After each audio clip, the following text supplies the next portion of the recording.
It is Erick Erickson here across the entire state of Georgia now. Welcome back. Joining me by phone from, well, I don't know. Are you in Texas or Washington, Senator Cruz?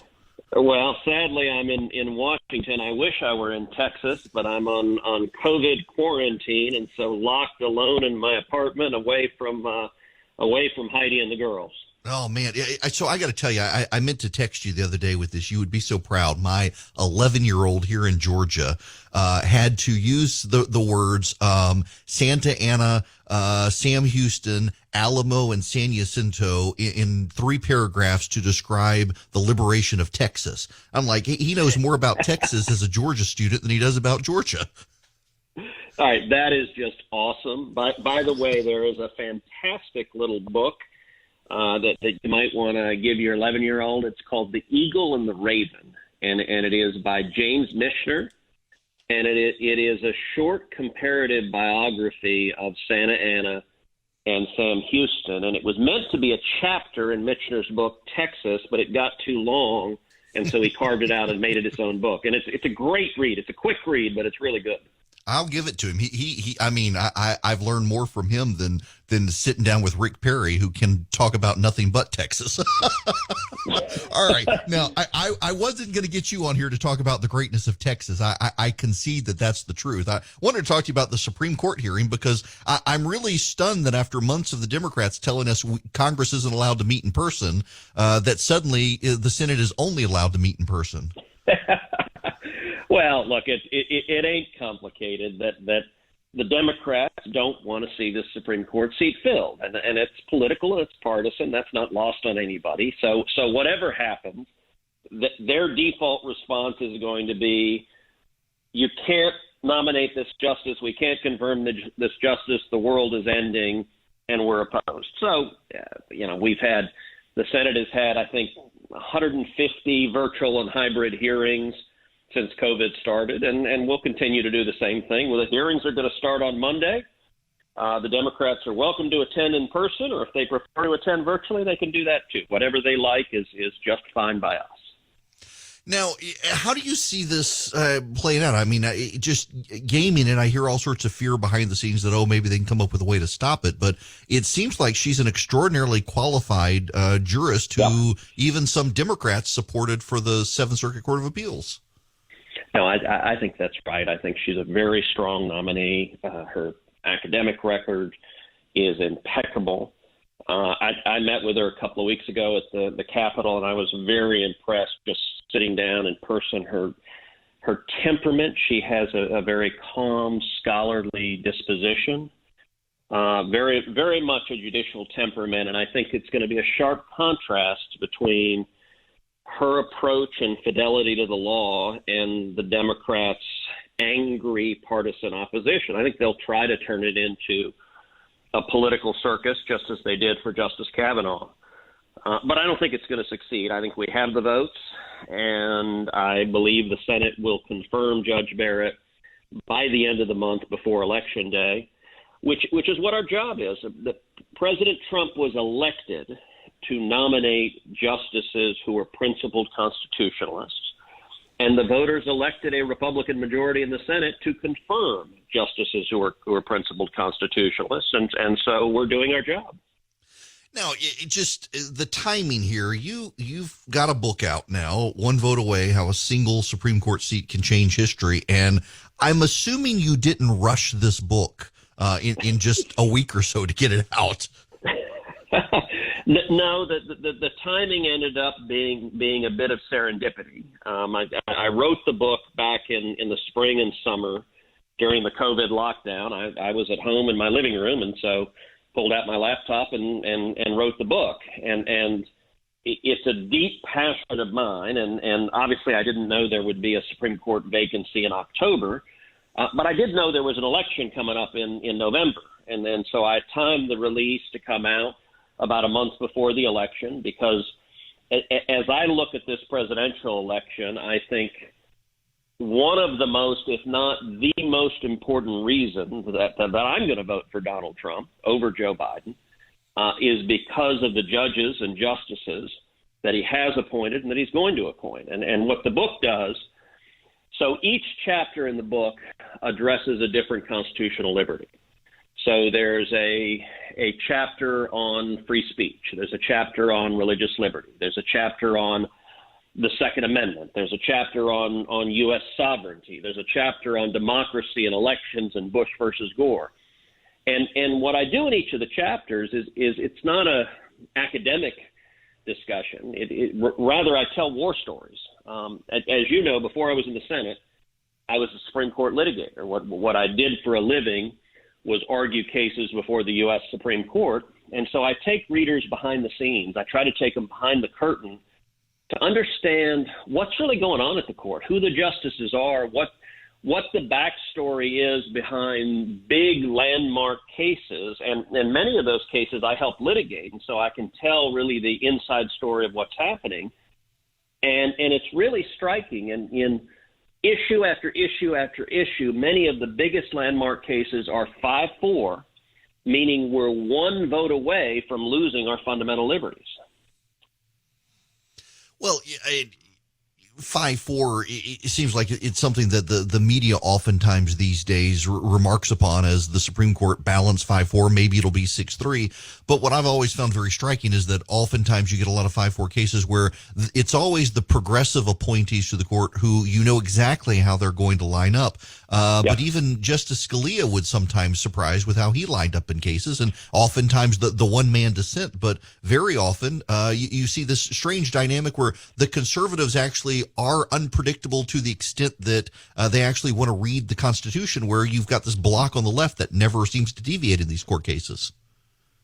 No, that's right. A principled constitutionalist is not supporting whatever policy outcome he or she supports, but rather supporting and following the text of the Constitution and the text of federal laws. And sometimes that means the policy outcome you like. Sometimes it means the policy outcome you don't like. I will say, though, the issue of Supreme Court nominations is something I take up very directly. The last chapter of the book looks at Supreme Court nominations, and it traces the history going back to Dwight D. Eisenhower.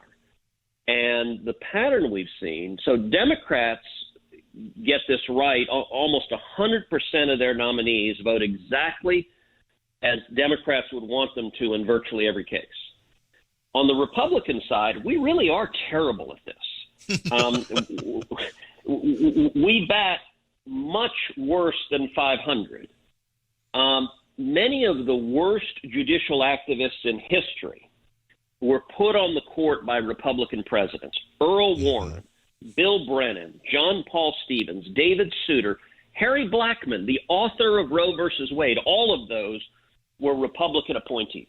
And what I walk through in the book is how a Republican president should select Supreme Court nominees. If you look at those justices who've stayed faithful to their oath, who've stayed faithful to the Constitution, there's a consistent pattern. Whether Antonin Scalia or Clarence Thomas or Sam Alito or my former boss, Chief Justice William Rehnquist, every one of them had served in the executive branch. They had a proven record of standing for conservative principles, standing for the Constitution. And this is the critical part, Eric, being excoriated, being slammed by the press and the media, and standing strong, not wavering. And that's what I'm most interested in. I think it's the best predictor. It is whether someone has endured the crucible of media criticism and stayed the course. Conversely, when Republican presidents look for a stealth nominee who's never really said or done anything, but somebody says, trust me, they're going to be great, virtually without exception, they turn into a disaster. Right.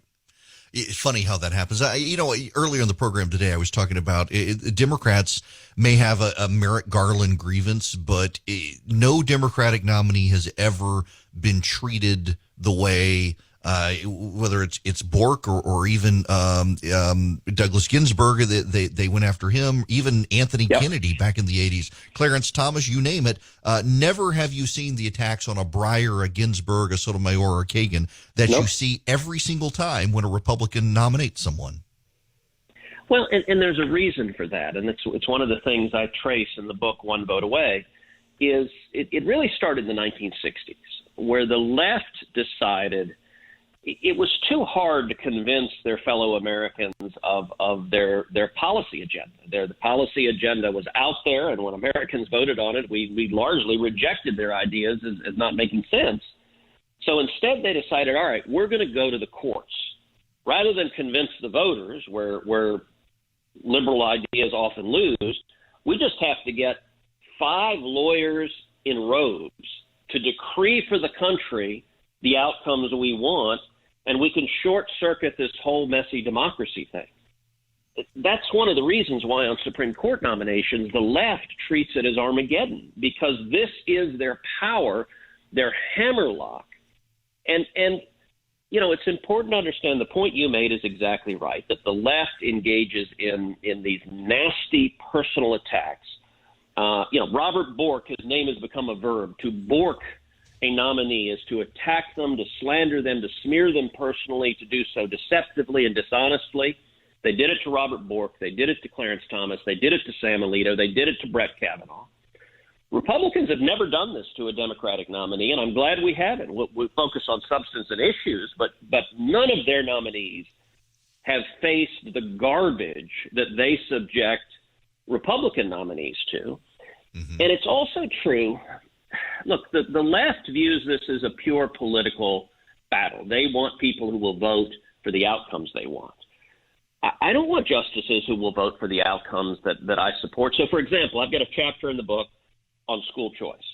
I am passionate about school choice. I think it is the civil rights issue of this next century. I've spent 30 years fighting for school choice. I don't want the Supreme Court to mandate school choice across the country. I think that'd be a great policy outcome, but it would be lawless for the Supreme Court for 5 judges to say, for the whole country, we've decided.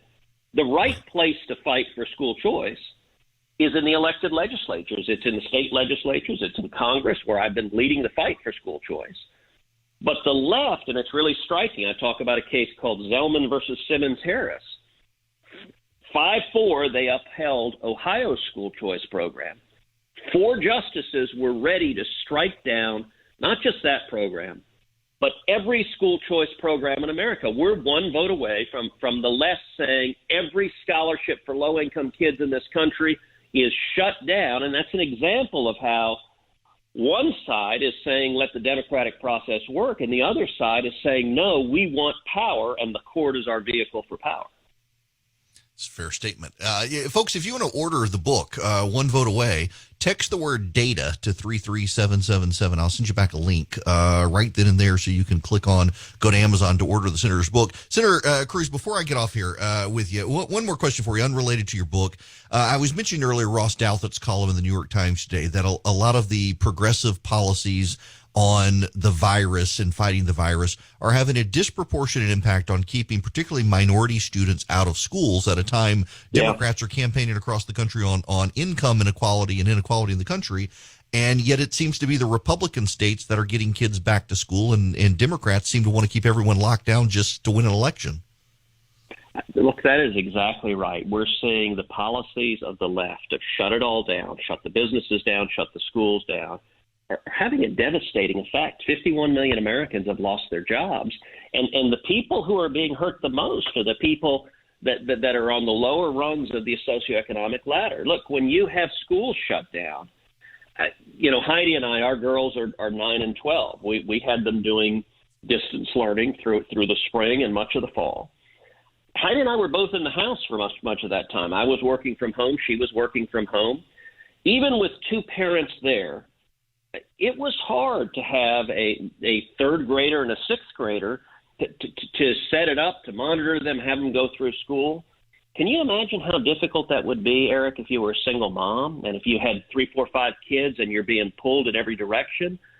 There are millions of kids right now who are being left behind, who just are not getting an education. They aren't learning reading, writing, arithmetic. They're not learning skills. And as the days become weeks, become months, these kids are just being lost. They're being abandoned. If these kids don't get an education, their future is very much in jeopardy. And what's stunning is it seems Democrats don't give a flip. Their only objective is defeat Donald Trump, and they've decided that if everything's shut down, people who are alone and broke and angry will vote for Joe Biden. And I think the outcome is really devastating. We ought to have our objective should be open the economy up, let small businesses open, let people go back to work, open the schools, let kids go back to schools, do it in a way that's safe, use social distancing, listen to sound science, but stop destroying people's lives and livelihoods and stop treating children like political pawns just because you don't like Donald Trump. Amen to that. Senator Cruz, I got to leave it there. It's always good to talk to you. My best to your family, and hope you come out of quarantine at some point reasonably in the future. Eric, I appreciate it. And let me encourage everyone to buy the book One Vote Away. It's the number one bestseller on Amazon. And if you want to understand more about the Supreme Court, you don't have to be a lawyer for this book. It's designed to be understandable, clear. If you want to understand more about the 2020 election, if you want to understand more about the epic battle we're having for Judge Barrett, One Vote Away I think it'll be helpful for you in your conversations with friends and families to really understand what's going on from an inside perspective. Fantastic. And just a total serendipity that it came out at this time. Thank you so much. It's always good to talk to you. Thank you, Eric. God bless. You too. Senator Ted Cruz from Texas. If you want to order his book, text the word data to 33777. Text data to 33777, and I will send you back a link fairly immediately so you can click it. It'll be the top link in the list to go over to Amazon. You can order his book, have it, depending on where you are, typically within a day or two with Amazon Prime. Text data to 33777.